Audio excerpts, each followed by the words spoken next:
So you're thinking about writing a book. That's awesome, but it's also incredibly challenging. On today's video, I'm going to share with you my experience of my own book writing process and share my 5 tips to help you finish writing your book in 6 months. Let's get started.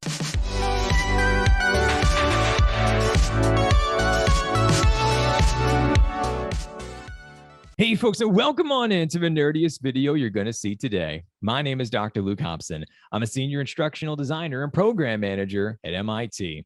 I also produce quite a bit of content on the internet about instructional design, from a blog, a podcast, a YouTube channel, my own courses, and just recently I wrote a book called What I Wish I Knew Before Becoming an Instructional Designer. What I was not expecting was once that book actually came out, how many of you would reach out to me to say it's been your lifelong dream to always write a book, and you have no idea how I was able to do this in 6 months. So after I don't know how many time I've talked to so many of you at this point in time, after the umpteenth time of talking to people, I decided to do some reflection and think back of, was there any best practices that I created to help guide me along this book writing process? And there were 5 tips that I want to be able to share with you that I used that really helped me out to finally be able to finish this project and now move on to the next project. So whether you are at the very beginning of your own book writing process, maybe you're just coming up with a concept or the idea, or perhaps you're in the middle and you're working your way there, or maybe towards the end, but you just can't seem to cross the finish line, any of these tips will be able to help you out. So let's start this list. Number 1 is removing barriers. Before I even thought about the book, I actually had a bit of nervousness and anxiousness when it came to it, just because of how I never envisioned writing a book. This wasn't planned, people. If you've been following with my journey, I kind of take things one step at a time. But after talking to the 100th person about the same thing as far as for guidelines of just what I wish I knew before becoming an instructional designer and going down this crazy road that really didn't seem to have like a career guide in place yet, as far as for mapping out everything and where you could potentially land and what are some of the best practices when working with other people, which is kind of like the big thing. I decided, you know what? I'm just going to make a book. If I was able to write something and then just to give it to you with all my years of experience, you can just go and skip chapters. You can find what really speaks to you, whatever's relevant. And this is going to be so much easier instead of me trying to direct you to certain podcast episodes or blogs or whatever it was. But the thing is that even just thinking about the book itself, there were 2 main barriers that I had to get rid of, or else I would have never started this entire process. The first was working with a publisher. I had no idea what it meant to work with a publisher, other than the fact that I know it's a big deal and it's significant whenever somebody signs with a publisher. But I was thinking about it. I was like, this is my first book. I really don't want to, I don't know what I'm doing here. And if I'm going to be working with somebody else, I already have all of this content and I have these ideas. What if somebody told me that I shouldn't do something in a certain way? Or maybe they wanted me to cut out the content or make it shorter or change something or, whatever it was. And that entire idea sparked needing to be able to go and talk to some of my friends and colleagues who worked with publishers before in the past. And I just asked them for their opinions. Give me the good, the bad, and the ugly. Tell me everything about working with a publisher. And after talking with so many friends and colleagues who have worked with publishers before, I decided this wasn't going to be the road for me to take. I wanted to go down the self-publishing road instead. Now, here's why. Mainly, it came down to control. I want to control the content. I want to control of the marketing. And really, above all else, I wanted control of the timing. When working with a publisher, the biggest concern that my friends are telling me about was how your book isn't going to see the light of day until probably 2022 or maybe even longer. And that to me is just not acceptable. Instructional design right now is super hot. People have a ton of questions. Why on earth would I wait for another year or so to be able to give people answers if that's what they're searching for? Doesn't really make sense. So with that in mind, I decided, you know what? I'm not going to go that direction. And instead, I want to be able to control when the book was actually going to come out. Something else, too, to take into consideration, which I'm sure you are not planning to write a book to become like a multimillionaire, because that's so far and few between. It really doesn't happen that often. But if you do want to know more about profits and royalties and things of that nature. After talking with a couple of different publishers, it was quite shocking to hear how much they were going to take, despite the fact that I would be doing quite a bit of work to do the promotions and like the world tour of telling other people about the book and the conference circuit and blah, blah, blah. I'm like, no, this doesn't really make sense. I do not expect to become rich off of making a book about instructional design of all things, but to see exactly the numbers and what you would be making potentially with like X amount of sales, kind of disheartening. So just FYI, if you are just in the beginning of writing your book, self-publishing might be easier for you and it might be better for you from a financial perspective if that's something that you're currently thinking about. So that was my first barrier. And then my second barrier was thinking about the physical copies of books. Something that I remember as a kid was that my mom worked with an author and we helped to distribute his books all around New Hampshire. And what I remember, and I still vividly remember this, is that we went down into the warehouse one day where all of his books were, and it was just full. Stacks upon stacks of books, some of them much taller than I was, despite the fact I'm a short human being as a little guy. Seeing some of these like towering books, I was like, no, I never want this to happen to me in the future where my basement and attic are full of books. It's just, it doesn't make sense. Not to mention the other thing when it comes to physical copies of books, I have no idea how they work. Not a clue. And I have no problem with admitting that. That's why I ended up hiring a designer to help me with the formatting when it came to the ebook itself, which I'm going to get to in a little bit later on. But without the help of a publisher, there was that gap of knowledge of how do I actually make this a reality and distribute the books and things of that nature. So instead, I said, you know what? I'm just going to remove that barrier as well. I'm going to make it an ebook for the time being. And then if I'm going to make it into a physical book, I'll figure this out and I'll do it later on. Now, consequently, I actually did do this later on where I put the book onto Kindle for Amazon.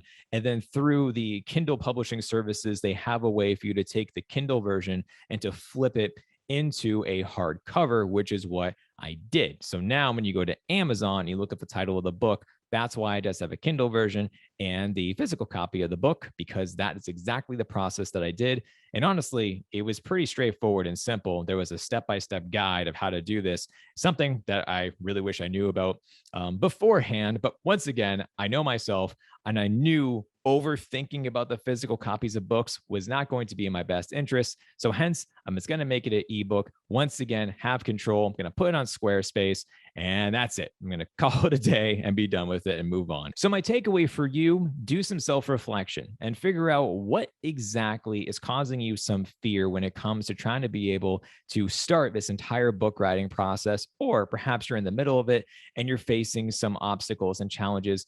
Find ways to remove them, find alternatives, but most importantly, be able to identify them and truly know yourself and truly know what is causing you all of this anguish. Tip number 2 is to create confidence. I firmly believe in the power of self-confidence, motivation, and then eventually all of these feelings leading over into discipline. Something that I found was kind of interesting with talking with so many of you was that your dream is always to write a book, yet you don't do any writing, which is like, wait, what? You want to do something incredibly hard, but you don't practice this skill when it comes to writing at all? And surprisingly, I heard this quite a bit. So what you should be trying to do is to build up your own self-confidence with your writing. For me, I had 2 significant parts of writing in my life. The first was that I wrote that big honking behemoth of a dissertation. So doing that and having about 6 people scrutinize my work, cross out lines, and really just ask me like, why did I bring up this? Why am I talking about this? It allowed me to be able to go through this mental model of being able to accept criticism with my writing. Something that if I didn't have that dissertation writing process and just really getting brutally beaten down as far as for my writing really wasn't that great. And people were criticizing me, but in the best of intentions, granted, but that was really a process to be able to accept criticism. So if you're not currently doing that, you really need to be able to get that feedback now before you actually go out and release your book. And then someone says something negative, and then you're crushed and you're going to take the book off of Amazon immediately and it's all over. I don't want you to go down that road. And I mentioned there were two things with writing. So dissertation was number one. The second one was my blog. This blog really helped me out with being able to write the book, because I was able to think about like, okay, you've already written a blog. It's been read by thousands of people. It's in different schools' websites. It's embedded in places that you will never understand where it's embedded. Like, okay, people read the work.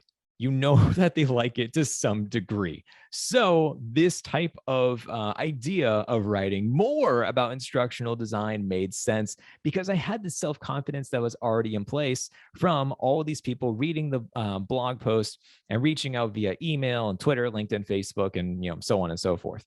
So without that, though, I wouldn't really have this entire confidence to be able to think for bigger picture. Maybe I actually want to be able to write this book and expand all of these blog topics and just blow them up. So if you are not currently writing, please, I beg you to start up a blog or start writing more inside of LinkedIn and make your own articles.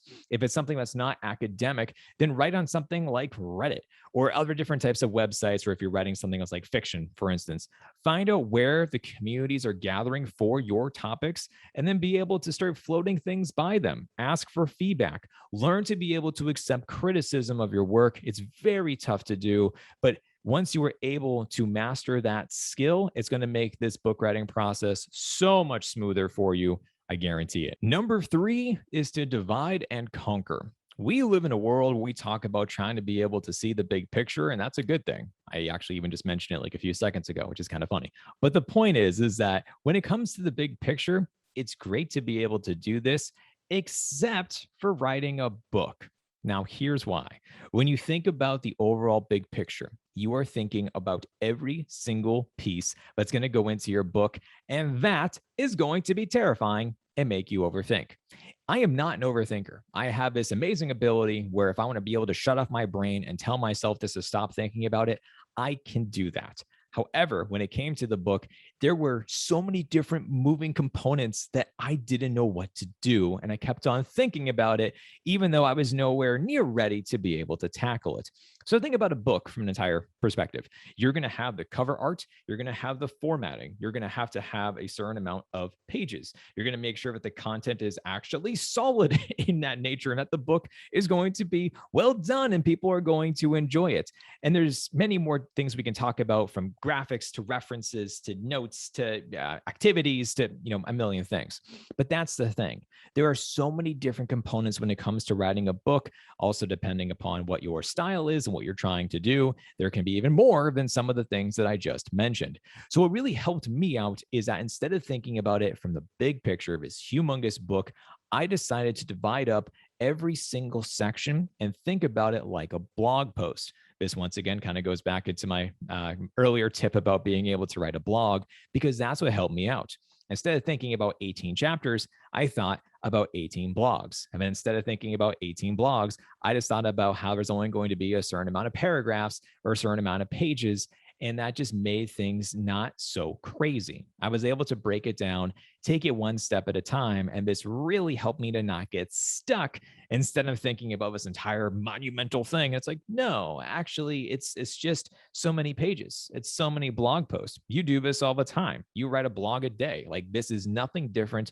You're just really expanding upon it. And you can do this, which is the biggest thing of confidence, is once again telling myself, hey, like, you got this. You can do this. This isn't so crazy. You can actually be able to go and get this done. So my advice for you is honestly to think like an instructional designer. Make your goals, make an outline. Does everything fit? Does it align? You can go back and you can add and revise to this type of list later, but just having the main takeaways, having a main outline for you to be like your North Star. This is your guiding factor of trying to figure out where you're going to be able to get to someday. If you have those in place, you're going to be able to clearly see how all the chapters align and be able to think about the reader's journey as they're going through the entire thing. Number 4 is hiring the right talent. You are used to project management. You are used to wearing many hats, and you probably have the mental model of, oh, I can just figure it out. That doesn't work when it comes to writing a book. And this was something that I dealt with, and it was a challenge.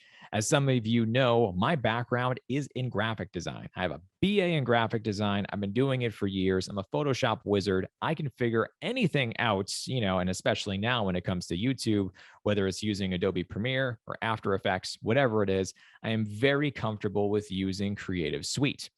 Now, that was a problem because in my mind, I was telling myself, why don't you just do the whole thing?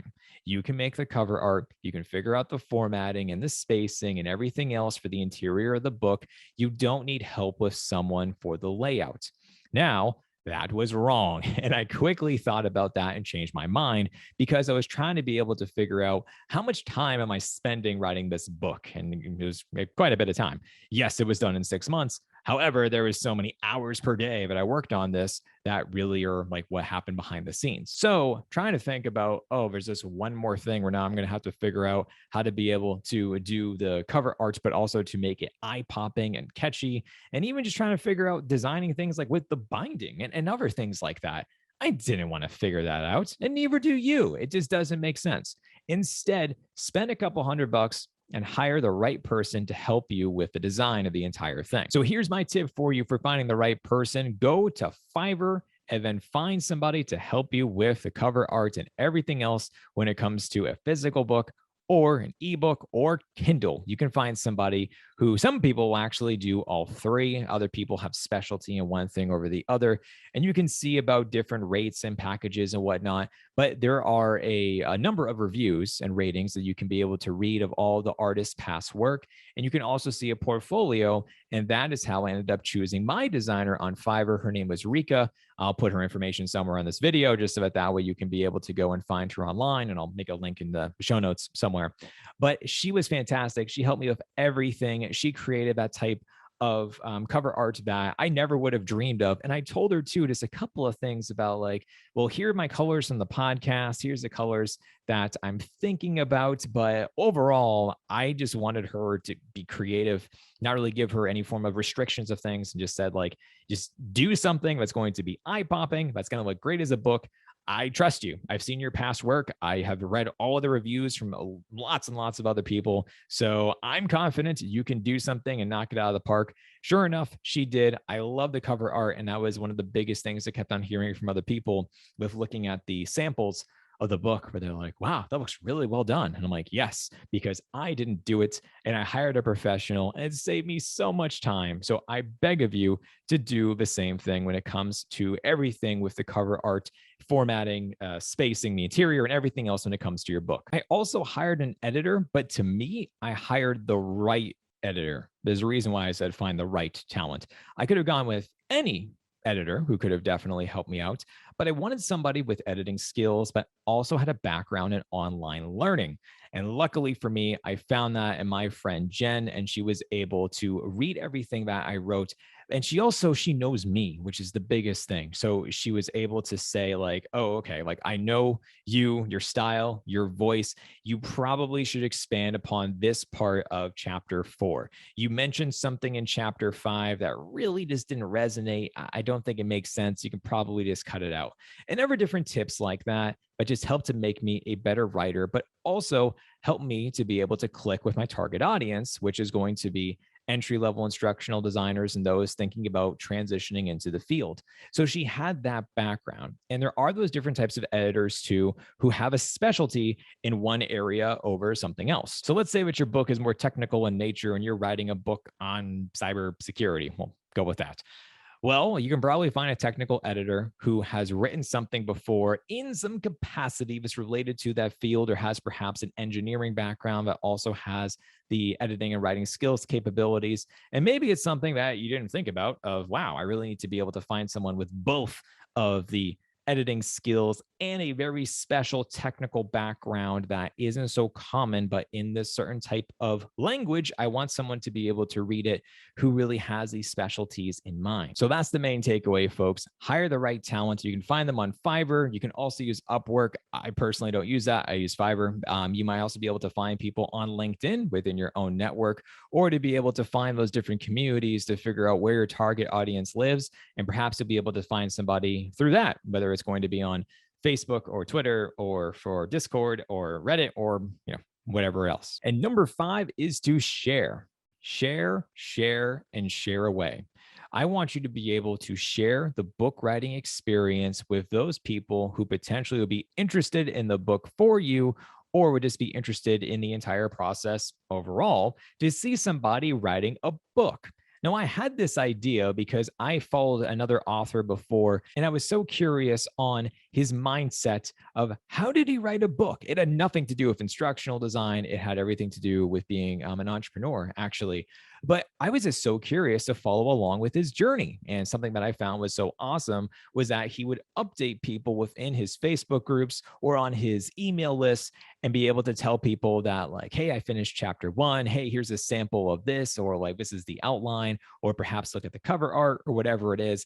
I felt included in the process. And that was just really cool as somebody who I was going to read this book no matter what, but then feeling like I knew of everything before the book even came out was something as a reader was just a really cool experience. So with that in mind, I decided to do the same thing. I was constantly sharing within the Facebook group of Instructional Design Institute community and just sharing with them about where I'm at, how it was going, the progress, and things of that nature. And then I also shared on my social media platforms of Facebook, Twitter, and LinkedIn. Now, what this did that I wasn't expecting was that all of these people, whether in the Facebook group or whether on social media, they were holding me accountable. Then all of a sudden, every conversation I had with somebody was basically like, hey, Luke, how's the book coming along? Hey, Luke, where are you currently at? What page number are you at? And different things like that. That was something that this new level of accountability came about that I wasn't thinking about, but it truly helped me out and it truly kept me going. That was something that I used for my dissertation, actually, which kind of makes this all come full circle in that perspective, was that as soon as I started writing my dissertation, I went into a hermit mode and I told everybody who would listen that I am not doing anything until I was done writing this dissertation. So friends and family and coworkers and what, it's just like, I'm done. I'm going to be isolated into the world. I'm just going to eat, sleep, go to work, write this dissertation. And that's all I'm going to do. Now, the same thing happened essentially with the book, is that everybody knew what I was up to. People knew, oh, you can't go out on the weekend. Yeah, you're writing the book. Like, yes, I want to be able to get this done and to finally have this thing see the light of day. And I know that this is what's going to help me out in order to finally get this thing out there. Now, the second reason for why sharing is important is for marketing. You want to be able to build momentum and excitement around your book. There is nothing worse than you spending hours upon hours of your life working on something so hard, releasing it into the public, and then nobody cares. It is a painful process. I've done that too when it comes to a couple of things with the blog, the podcast, the YouTube channel, where I'm thinking like, oh, this is going to be it. This is going to be the thing that people are going to love. And I can't wait to talk more about it. And no one cares. And it's basically silence and crickets. I don't want that to happen to you. This process that you are working on is tedious. It's time consuming. You're putting your heart and soul into this project. You want people to be able to care and to talk about it. Now, sharing the experience is absolutely the best way, in my opinion, in order for you to be able to get this momentum going. And I will say that it is absolutely the coolest feeling in the world to be able to have somebody tag you on LinkedIn as they're reading your book and they're mentioning to their own followers about what chapter was their favorite or why they love it so much or anything else like that. It's just so cool to see. And even now, when someone tags me, whether they're holding up their tablet and they're reading the book or they're ordering a physical copy or whatever it is, it's just so neat. And it's such a rewarding experience to be able to kind of close that entire loop of this idea was initially in your head about this book. And then finally, someone is reading it and it's making a difference out there. You want to be able to experience that. Now, the third thing with sharing too is that you want to be able to reach out with people who are going to be your reviewers. these are essentially like beta testers for a product. You want people in your field to be able to read this, to think that this is going to help out others, and then to be able to give you feedback or promote it or talk about it, share it in their own groups or, whatever it is. You want other people to be able to review your work. Now, for me, I took this one step further and I reached out to Dr. Carl Kopp and asked him, would he write the foreword for the book? Now, this was something when I got his feedback and I was able to see all of his writings talking about the book, it just really made me feel like we're almost there. Like the book is almost done. And it was that last push that I needed to be able to get me across the finish line. So to recap with everything I just said for sharing the experiences, this is going to help you with being accountable. It's going to help you with marketing, and it's going to help you with your confidence and just to give you that extra boost to finally be able to finish this. So if you haven't already, I would share your journey with anyone who is going to listen. Whether you're going to be able to make this inside of your own community or your group and you're starting something brand new, perhaps you already have a community, or if you don't have a mailing list yet, I would highly encourage you to do that too. You want to be able to have a way to be able to connect with others from that individual level, not just always on a social media platform. And at the time of this recording, Facebook is currently down, hence why it's so important to have a mailing list, because if your main platform dies, you need to be able to have a backup plan in order to communicate with other people. And I would slightly argue that mailing lists might be more important because you're actually talking to the individual. You're not just talking to an entire group. There are benefits of clearly having a group, but also you want both. So start this sharing journey, being able to get everyone together, talk with them, make sure that they're going to be holding you accountable, make sure that the word of mouth is going to spread, it's going to build momentum, and that you have reviewers who you trust and you respect, but are going to help you make the book the very best it can possibly be. And that, folks, is how I wrote my book in 6 months and how you can replicate my same tips and make it a reality to finally finish your book. If you want to learn more about myself and any of the things that I am doing, you can check out drlukehobson.com. And of course, you can find the book on Amazon. I'll link to that down below in the show notes. And you can also go and get the ebook version of it at theinstructionaldesignbook.com. Stay nerdy out there. Talk to you next time.